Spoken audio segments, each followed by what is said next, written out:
as a glue shirt. Hey guys, it's me. I'm filming this video late in the day. It's just about to be 2 PM. So there's a bit of noise around. Alrighty, let's just Get into it then. I'm redoing the same look that I did yesterday because I didn't like how it turned out. And I felt like I could do better, and also I wanted to film this vid in this look yesterday and then I didn't have time to really talk about anything. I ended up running out of time and realised that I really needed to focus on the look, which still turned out bad because I rushed it. So it was just a whole mess. Get rid of it, we'll just start again.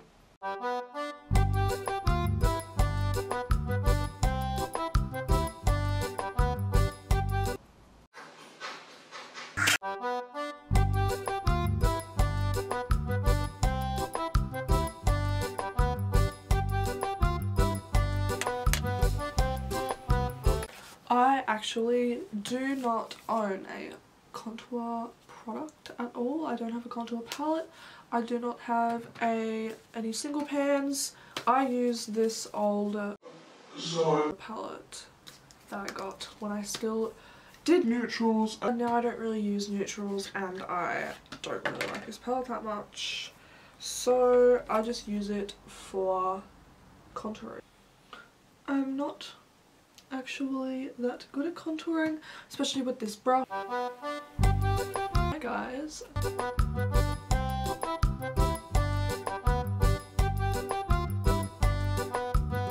So, dry beauty blender. I have this beauty blender specifically just for doing this. You could even use the cheapest blender to do this, because it does not matter, you're using it with powder. So with my nose, I just like to go like this to try to cut it in here and make it look skinnier. I try and match it as much as I can on both sides. After I do that, I always go like this to get a bit of excess off, and then just lightly press over my whole nose. This kind of blends the contour in, makes it look a little bit natural and not stand out as much. I like to do it because I don't know, I just like the way that it looks. whenever I want to do an arched brow, I use a little bit of glue on my brow spoolie and push the hair on the tail up, so that way there won't be any hairs sticking about and I'll be able to do the highest, most arched brow that I can do. This is the face chart that I'm recreating. I'm completely putting my own spin on it because we all know why. But I have been really wanting to do a look for such a long time in a gothic font with my @username because it's so special to me. But I hadn't had any really cool ideas, and as soon as I saw this face chart I just really gravitated to it and really wanted to put my own twist on it. The Milk 1422 James Charles Sisters face chart. This is a really bad brush for this, but all of my blush brushes are covered in red right now, so. The next step is to mark out the lettering.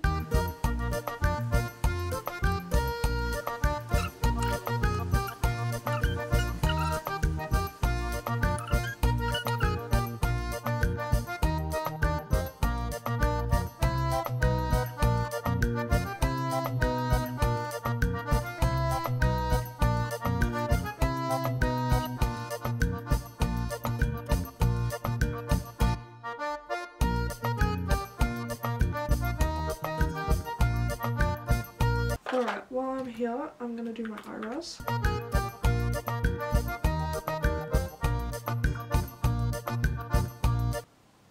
I know I still haven't done a lot of talking yet, but I'm getting there. I'm just trying to get through the more difficult parts of the look first that require a bit of concentration, and then I'm going to try and talk while I do some other stuff. Now it's time to do some freckles, which I like to use the NYX Cosmetics Liquid Suede in Brooklyn Thorn. And I'm going to be using this brush. Open this back up, dab the brush into it once, spot it on the back of my hand until it gets to whatever kind of shade I want it to be.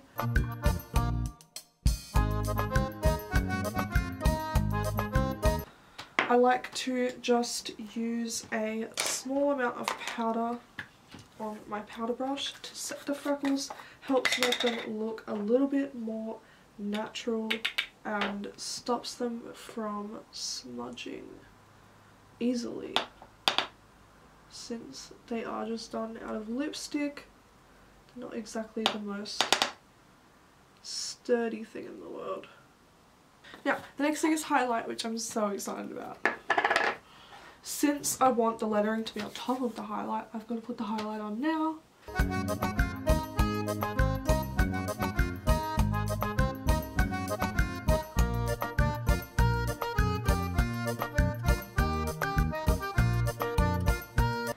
Now I'm going to my small brush. Oh, I forgot you can't see because it's zoomed in, but I'm just spraying the setting spray straight onto the brush.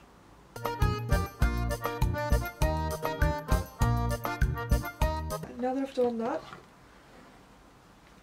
I have not tried any of the Kat Von D Metal Crush highlighters as a wet formula, so I'm going to spray a bit of setting spray on my brush, and let's dip into Rose Shock because I would really like it if it would complement this Anastasia highlighter for the full.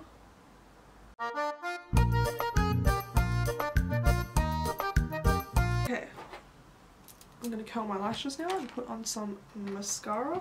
I use the Essence All Eyes on Me because it's cheap, it's a nice pitch black, and it doesn't really run.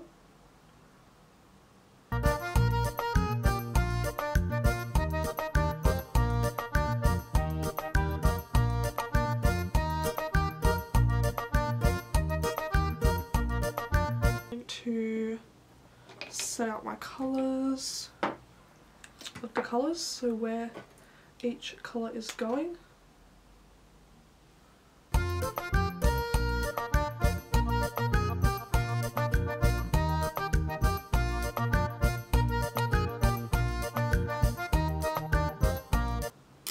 Now I'm going to spray on some setting spray because the Super Beauty Hydro Liner is water activated. If I spray too much setting spray on it, it can reactivate it, and I like to put lots on, so I try not to spray that after I've put it on my face. But if you're not like me and you don't put 5 pounds of setting spray on to the point where your face is dripping, then you don't have to worry about that because it's not going to run anywhere.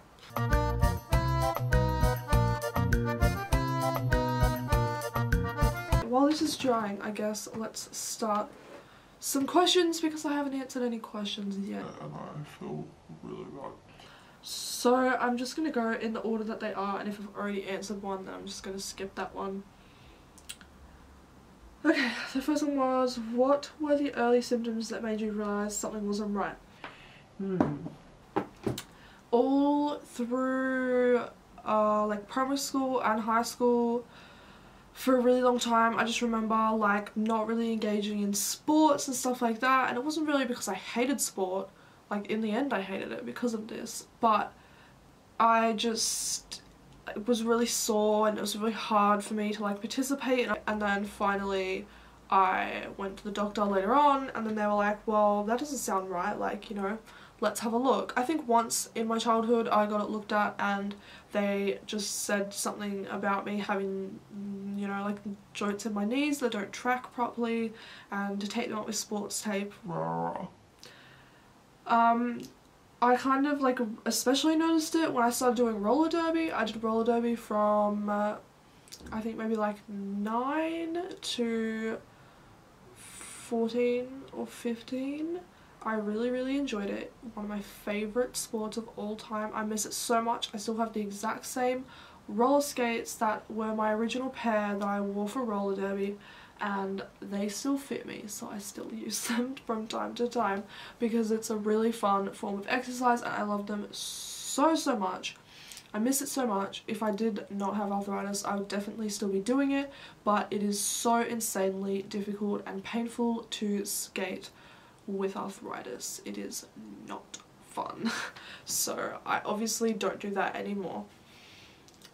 I think that's it really. Like the main symptoms were just like stiffness, like everything felt like it was really difficult and I would get really bad pains whenever I would do exercise, kind of stuff like that. And then it progressed into more of like a localized pain where I would actually feel a pain in a specific joint. It kind of started off with just like a general pain, but then I would feel a more specific pain kind of inside the actual joint during movements and stuff like that, and I would have after pain after doing things where like the pain would linger, and then I would kind of still feel it, or kind of instead of having pain during doing something I would be fine, but then afterwards I would be in really bad pain. I don't know, I really don't have a very good memory, so it's really hard for me to answer that one. Okay, the next question is, when were you diagnosed with arthritis? I was diagnosed when I was 15, which would be 4 years now? Yeah, 4 years. I just kind of was talking to my doctor about how I had these weird pains and like no one ever really took it seriously, and then she suggested that we did some tests, and we did some tests and it came back for some rheumatism, which is the, I'm not quite sure, but this is my understanding of it, it's the chemical in your blood that, it's not, rheumatism is not what it's called, but rheumatism is what it's called when you have that in your blood, but I'm not sure what the actual chemical is called, but it's a chemical in your blood that is basically related to directly to having swelling and to having inflammation, and so they test this specific thing in your blood that shows how much inflammation you have, and if you have, I'm not sure if you're supposed to have any, but basically if you have a certain amount, then and you've got the symptoms, then they're like, okay, well you've got arthritis. But I had this is a very interesting one for me because I had that for maybe a year into the disease, and then all of a sudden it became what they call seronegative, which is where there is no traces of it at all in my blood anymore. There's nothing. So that makes my life very hard because there's basically no evidence that there is anything even there. There was evidence and now there is nothing, so it's really hard for me to prove my case to people because I don't even have a medical form of proof. It's just all of my doctors saying, yes, this is what we think she has, you know, blah blah blah blah blah. But not everyone always believes that, which makes it very hard. Okay, I'm going to do one more question and I'm going to move on and answer some more stuff later. I'm just going to pull down my sleeves because I'm getting cold. Oops. What can other people do to be nice / less awkward about it, to not be rude or hurt feelings? Obviously, a lot of people without arthritis don't know much about it. Most people think that it's just for old people and it's something that old people get when their joints start to deteriorate, but that is not true at all. I know plenty of people who have had juvenile arthritis, and it's actually a lot more common than people think. One of the most frequent comments that I get is, aren't you too young for that? Or, you know, like, but you're not old enough, things like that. People just aren't really aware that it's actually something that younger people can have. I think it's not really that easy to be kind of ignorant about it unless you're saying something like, you know, you're too young for that, or I don't believe you. One of the biggest things that I get a lot that is really quite rude is when people say, well, oh, you can do this, so like why can't you do that, or you should be able to do that, you know, because it's not a disease that is really one solid thing. It's constantly changing all the time, and so just because I can do one thing, it doesn't mean that I'm going to be able to do something else at any point down the line. And also different movements affect the joints in different ways, so just because I can do one thing, it doesn't necessarily mean that I can do something else just because you think that it takes a similar amount of effort to do that thing. It could just quite simply be the movement or the action that I have to do twists the joint in a way that just upsets it or aggravates the condition and makes, I don't know, I'm really bad at talking about this stuff. So it's really quite rude and ignorant to say that to someone with any kind of chronic illness, because chronic illness is so unpredictable and it varies so much. There's not really a measure of, you know, being able to do this means being able to do that. And unnecessary. And I guess just a general rule is if you're not sure, then maybe just say, like, sorry if this turns out to be rude, or blah blah blah blah blah, like, you know, I'm just curious, or I'm unsure, or whatever, you know, that's always a good rule of thumb. And then if the person does feel hurt by that, they can just come back and say, yeah, you know, that was a little bit this, and they'll probably be more likely to explain, you know, like, this is why you shouldn't say something like this, or this is a sensitive topic for me, blah blah blah. I'm going to start doing the lettering, and I'll have a think about the next question as I start the lettering. So I'm going to start with the black, which as always I'm using my tattoo liner as a brush.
I'm going to take another break while this stuff on my face dries and answer some more questions.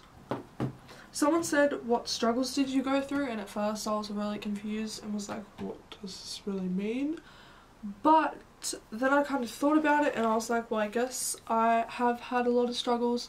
It was really hard to come to terms with the fact, well, it was hard to come to terms with a lot of different things to do with chronic illness.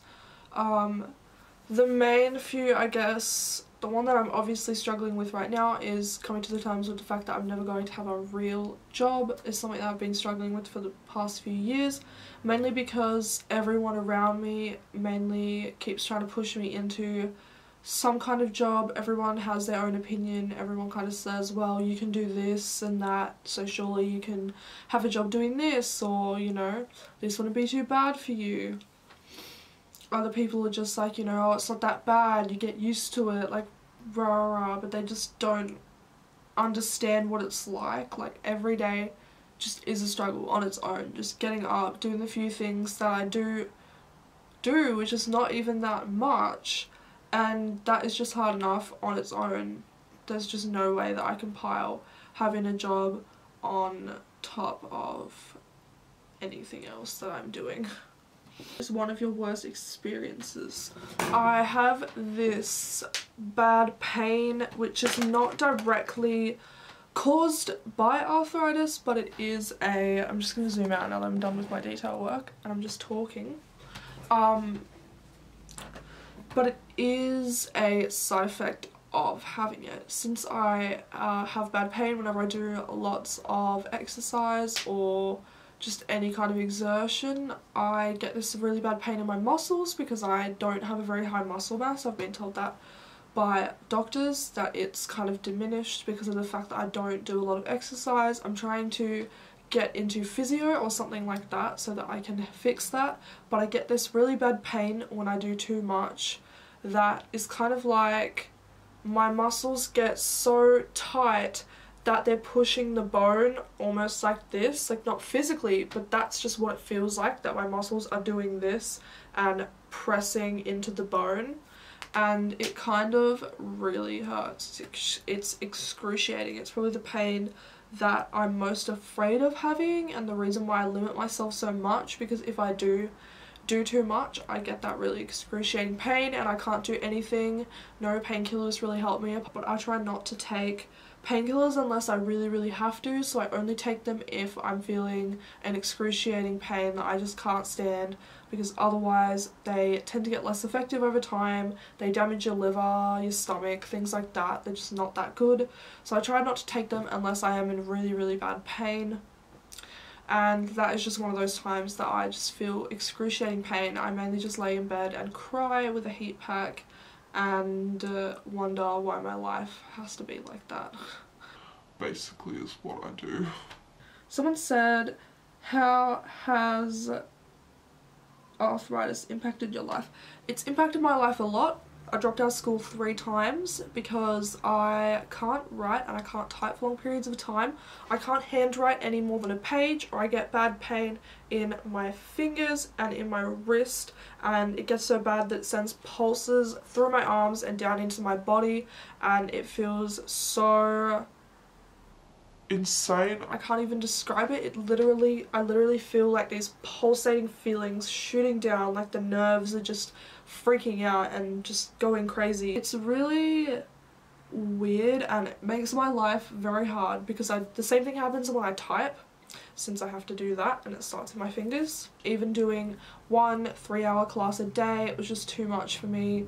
I was in so much pain and I was just so exhausted. That's something that people don't really know about chronic illness, is that not only do you get this pain, but it's so exhausting. Doing anything is just so exhausting. Like even the simplest of tasks just take so much extra energy that you're so tired. So I don't know, it's very confusing, and I forgot what the question even was because it affects my life in so many different ways. There we go, I remembered.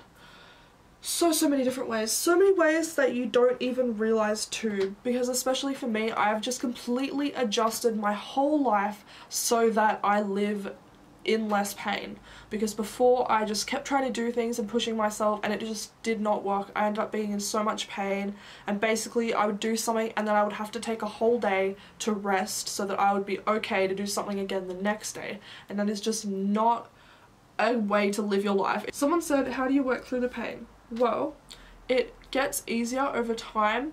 I've kind of found, I don't know if this is true for everyone, but I've kind of found that as time goes on, I've gotten used to a lot of the smaller pains. Some of the worst pains, obviously, I'm not used to because I don't experience those every day, but a lot of the smaller pains, like my ankle cracking or my fingers, when my hip pops in and out of the joint, my knees, stuff like that, I don't really feel it as much as I used to because it's something that I've just become used to. Can deal with long and steady pains, but sharp pains are a lot worse for me than when I'm having really bad leg pain, you know, like an 8 or 9 for me. I can kind of push through it because I'm more used to it. When I'm at a 10, not really, because it's like my worst of worst pain.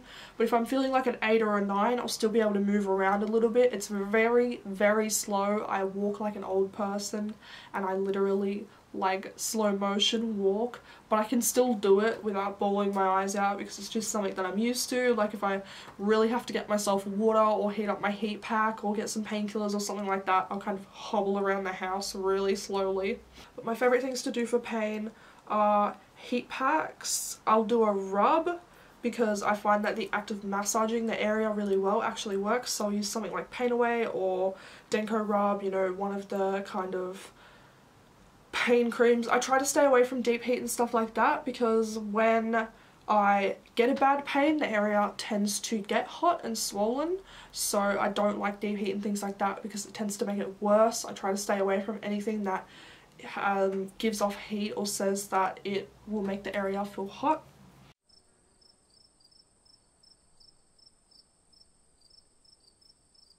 It really hurts, so ooh. All my joints crack like that. I used to be able to do it so much louder when that was my thumb, when I was in high school, because I would be writing and typing and stuff like that, and it really aggravated these joints. They would get quite swollen. Fun fact, in fact, cracking your fingers like that does not give you arthritis. Cracking your fingers releases the fluid, the air between your joints. If you feel like you need to crack your fingers, crack them. If you do not feel like you need to crack your fingers, do not crack them. You'll know when you need to crack them because you'll feel a pressure in the joint when you move. And that's how I know when I need to crack them. It will actually tend to get more irritated over time. The longer I take to crack it, the more the pressure builds up, because I think more fluid builds up or something like that, and then that's when I really feel like I must do it or something bad is going to happen. I don't know, I feel like I've kind of talked about a lot in this video already. I'm just going to have a quick think if there's anything else I'd really like to touch on. Not particularly, like I think I've covered it all. Like every day is a struggle, it's always different, you never know what someone's capable of doing.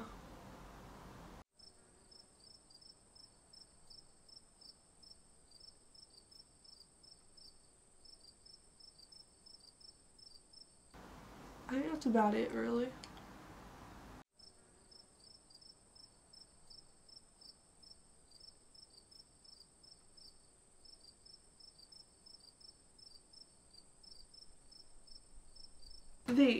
The next thing is putting on some lipstick. So let's go.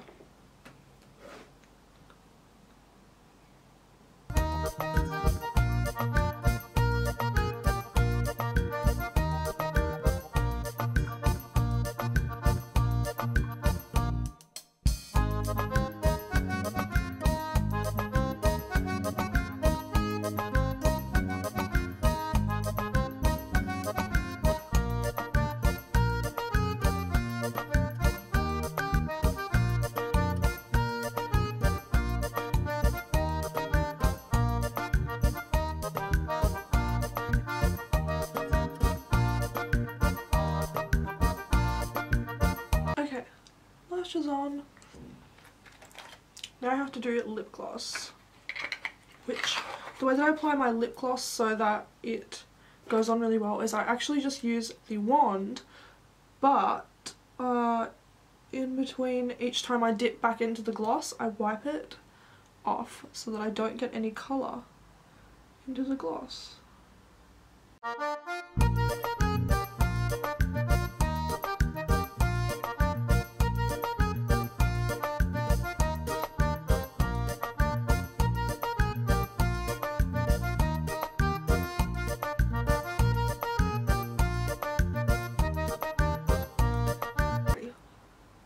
Now I'm glossed up and I've got lashes on. Alrighty, I will come in for a little bit of a close-up. Really talk as much as I would have liked to, but I don't know, it's really, arthritis is something that's really hard to talk about and describe to the world, I guess, which is why I had you guys ask me some questions. I'm hoping that the questions really gave a good idea of kind of what it is like, but probably not.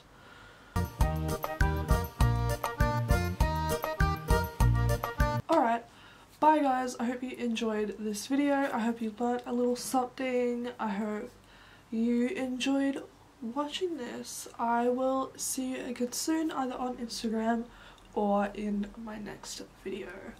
Bye!